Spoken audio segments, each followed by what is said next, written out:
Hello বন্ধুরা, আজকে আমি ইঁচড়ের কাটলেট বানিয়ে আপনাদেরকে দেখাবো। তা দেখুন আমি কি করে বানাচ্ছি। প্রথমে আমি আলু কেটে নিচ্ছি।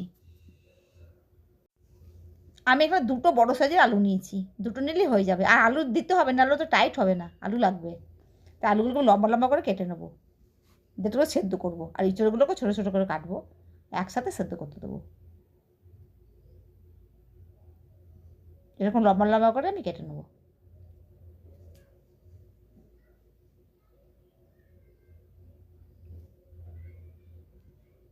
কাটা হয়ে গেলো, আলুগুলো আমার কাটা হয়ে গেলো। এবার হাতে আমি সরষের তেল মেখে নিচ্ছি, ইঁচড়টা কাটবো।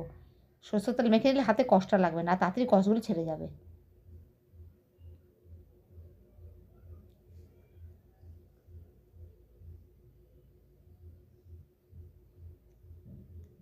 আর ইঁচড়টাকে আমি খুব ছোটো ছোটো করে কেটে নেবো।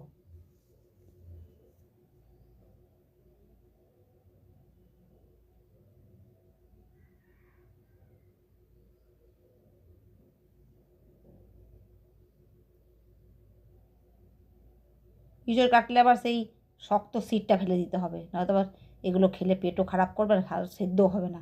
ইঁচড় কাটার সময় এগুলো অবশ্যই করে ফেলতে হবে। অনেকে দেখেছি এগুলো শুদ্ধই কেটে দেয়, কিন্তু এগুলো ফেলতে হয়, আর এগুলো খেলে পেট খারাপ হয়ে যাবে।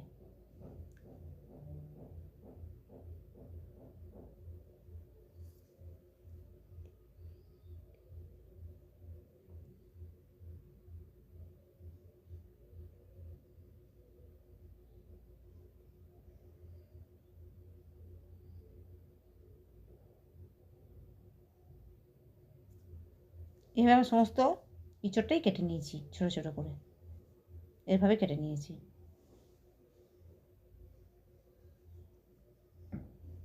একটা কড়াই জল বসিয়ে দিয়েছি। প্রথমে আলুগুলো দিয়ে দিলাম, তারপর ইঁচড়গুলো দিয়ে দিলাম। এবার নুন দিয়ে দিলাম, বেশি করে একটু নুন দিয়ে দিলাম। নুনটা ভালো করে মিশিয়ে নিলাম জলের সাথে। এবার একটু ঢাকা দিয়ে দিলাম। এবার ইঁচড়গুলো আমার একটু ভালো করে সিদ্ধ করে নিতে হবে। এবার কিছুক্ষণ পর আমি ঢাকাটা খুলে দেখছি কতটা সেদ্ধ হয়েছে। অনেকটাই সেদ্ধ হয়ে গেছে আমার,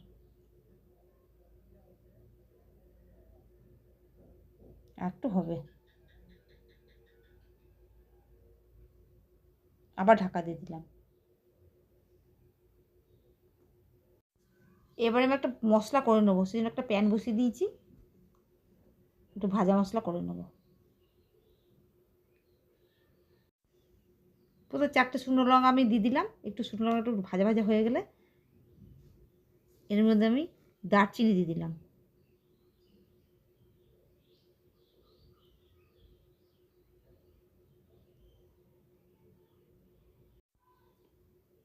আর 1 চামচ মতো ধনে দিয়ে দিলাম, গোটা ধনে দিয়ে দিলাম। এবার 1 চামচ মতো জিরে দিয়ে দিলাম।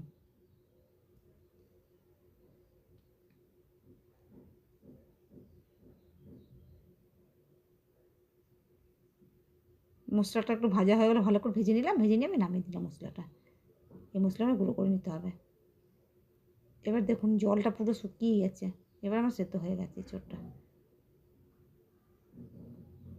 এবার সেদ্ধ হয়ে গেছে।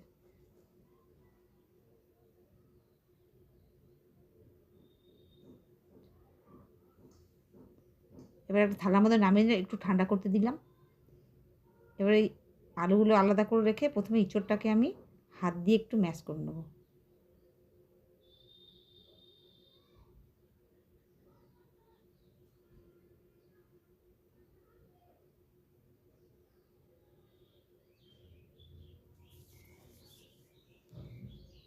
ম্যাশ করা হয়ে গেলে আলুগুলোকে এভাবে একটু ম্যাশ করে নেবো।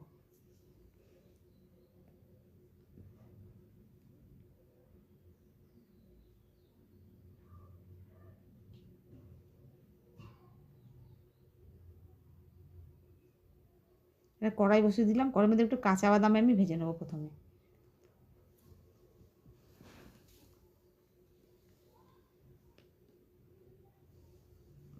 আমি শুকনোই ভেজে নেবো, কোনো তেল ঠেল দেবো না।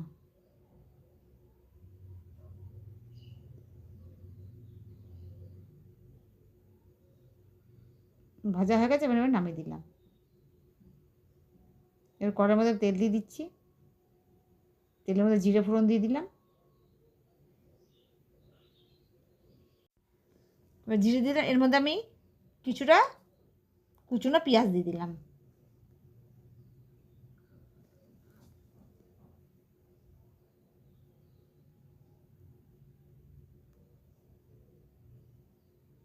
কুচনো আদা দিয়ে দিলাম।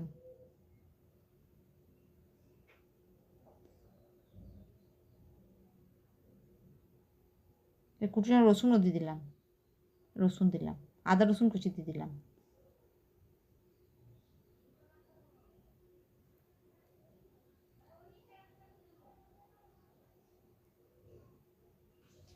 নুন দিয়ে দিলাম, এবারে হলুদ দিয়ে দিলাম, লঙ্কার গুঁড়ো দিয়ে দিলাম, একটু জল দিয়ে দিলাম। এগুলো মশলাটা একটু কষিয়ে নেবো।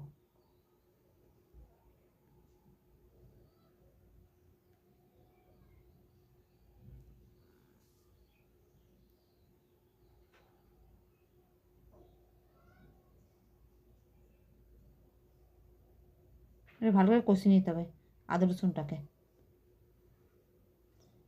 এবার আমি ইঁচড়টা আগে দিয়ে দিলাম, ইঁচড় ম্যাশ করা ইঁচড়টাকে আগে দিয়ে দিলাম।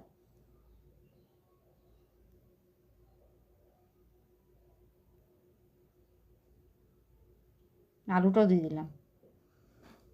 সবগুলোকে আমি ভালো করে মিশিয়ে নিয়ে একটা মন্ড মতো তৈরি করে নেব।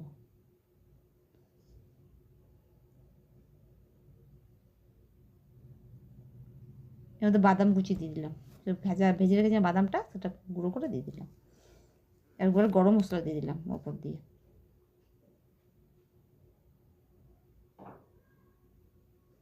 গরম মশলা দিয়ে দিলাম বেশি করে। আর ভেজে যে মশলাটা রেখেছিলাম ওই ভাজা মশলাটা দিয়ে দিলাম, আর ধনেপাতাও দিয়ে দিলাম।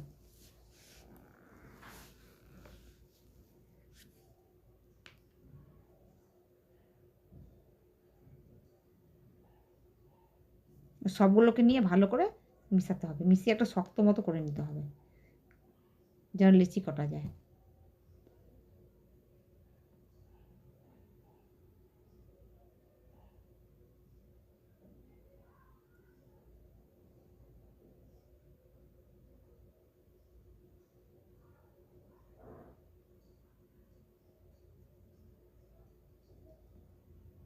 হয়ে গেলে এবার আমি থালাতে নামিয়ে নিচ্ছি, একটু ঠান্ডা করতে দিতে হবে।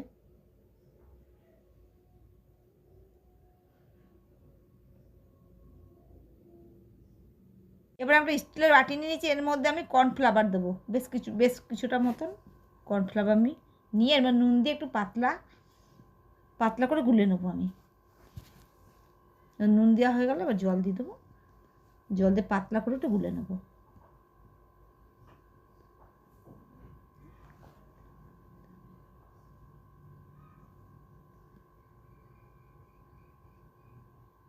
গোলা হয়ে গেলে এবার হাতের মধ্যে তেল মেখে নিয়েছি। এবার কাটলেটগুলোকে আমি তৈরি করে নেবো। হাতের মধ্যে একটু গোল গোল করে নিয়ে তারপর একটু চ্যাপটা করে দুপাশটা একটু চ্যাপটা চ্যাপটা চ্যাপটা করে নেবো। এইভাবে করে নিতে হবে।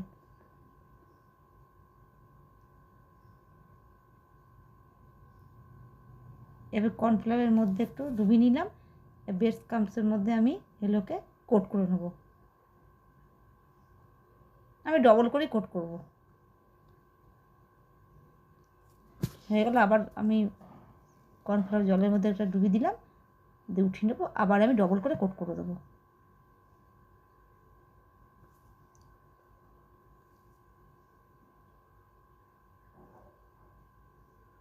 একটা হয়ে গেল, এবার এভাবে দ্বিতীয়টাও আমি করে নেবো। সবগুলো এভাবেই আমি তৈরি করে নেবো।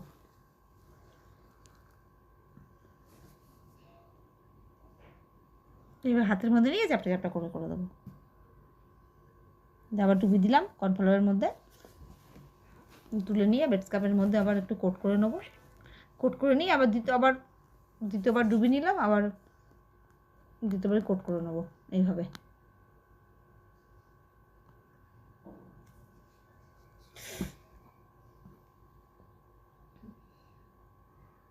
এইভাবে সমস্তগুলো করে নিয়েছি।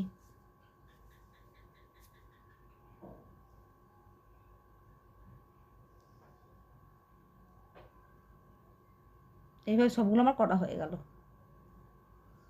এবারে এবারে লোহার কড়াই বসিয়েছি, এর মধ্যে বেশি করে তেল দিয়ে দিয়েছি। তেলটা বেশি বেশি গরম হবে না, একটু হালকা হালকা গরম হবে। তারপর এগুলোকে আমি একটা একটা করে ছেড়ে দিলাম, দুটো ছেড়ে দিয়েছি। এরকম করে হালকা হালকা আঁচে আমি ভেজে নিতে হবে। বেশি আঁচ দিলে তো একদম ওপরটা লাল হয়ে যাবে, ভেতরটা কাঁচা থাকবে। তা ধিমি আঁচে আঁচে এগুলোকে ভেজে নিতে হবে ভালো করে। লাল লাল হবে, আমি এগুলোকে নামিয়ে নেবো।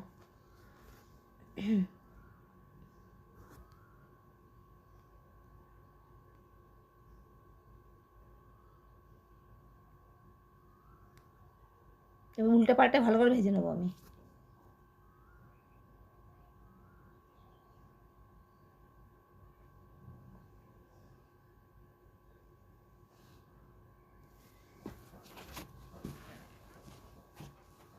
দেখুন এটা আমার ভাজা হয়ে গেছে, এবার আমি তুলে নিচ্ছি।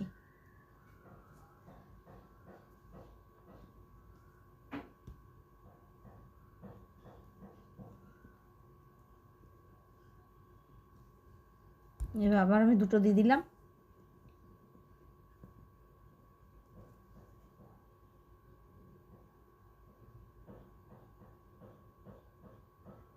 প্রথমে দুটো করে দিয়েছিলাম, তারপরে এটা 3টে দিয়ে দিয়েছি আমি।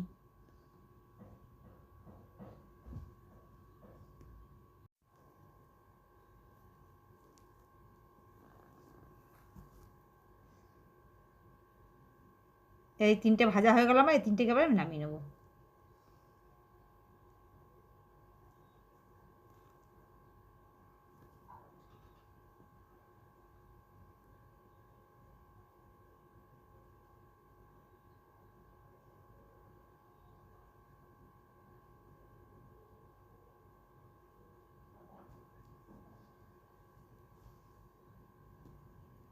এইভাবে সমস্ত আমার ভাজা হয়ে গেল, দেখলেন তো কীভাবে করলাম।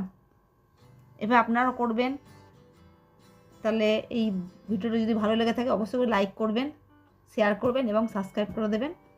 তাহলে বন্ধুরা, আজকের মতো বিদায় নিচ্ছি। অন্য কোনো দিন অন্য কোনো রেসিপি নিয়ে আপনাদের হাজির হব।